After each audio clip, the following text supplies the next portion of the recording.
So I'm going to tell you about a day in the life. Just an average day for me. On this particular day, there were really only two things I had to do. One was go to the grocery store and the other was get myself to work.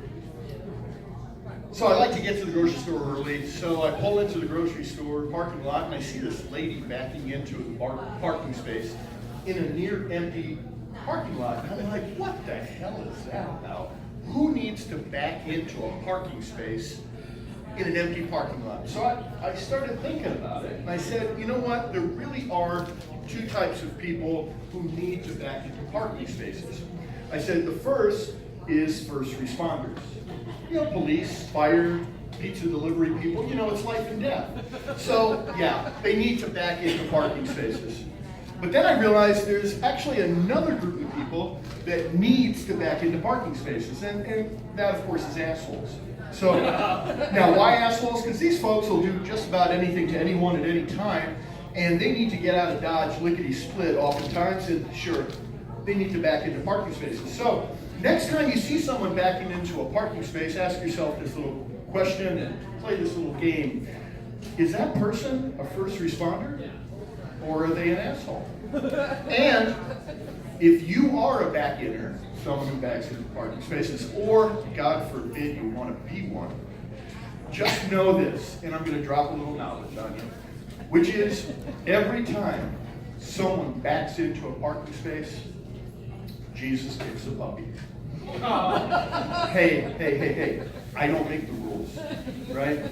So I'm at the grocery store and I decide I better go in and buy the few things that I need. So I pick up the few things that I need and I get into line, and the lady in front of me, little did I know, had never been to a retail establishment before in her life. Now, the reason I know this is when the cashier said, "That'll be $4.99, please," she seemed surprised that she had to pay.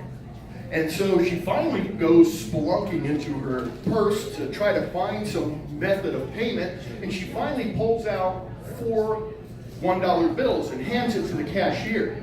And then she says the fateful words, "Wait a minute, I think I have the 99 cents. At which point, it was all I could do not to jump over the shopping cart and beat her to death with her Little Debbie snap cakes and kale chips. So now it's my turn. I put my 5 items on the conveyor belt, and the cashier, he starts to ring me up. And it's a cucumber. Boop. And then there is WD-40. Boop. And then there is duct tape. Boop. And a 6-pack of beer. Boop. And Pokemon cards. Boop. The cashier then pauses as if deep in thought, and then looks me in the eye and winks.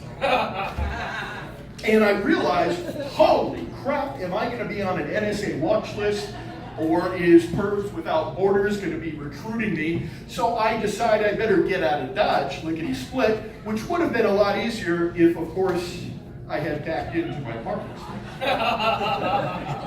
Well, the only other thing I needed to do that day was get to my job, which, of course, is as an exotic dancer.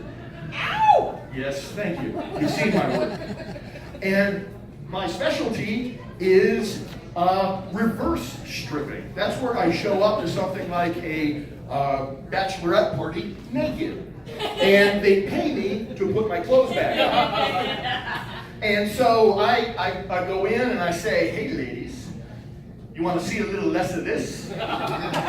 You better make it rain." And there's no greater feeling to have 20 women shout in unison, "Put it on! Put it on!" Well, that's my time. Thank you very much.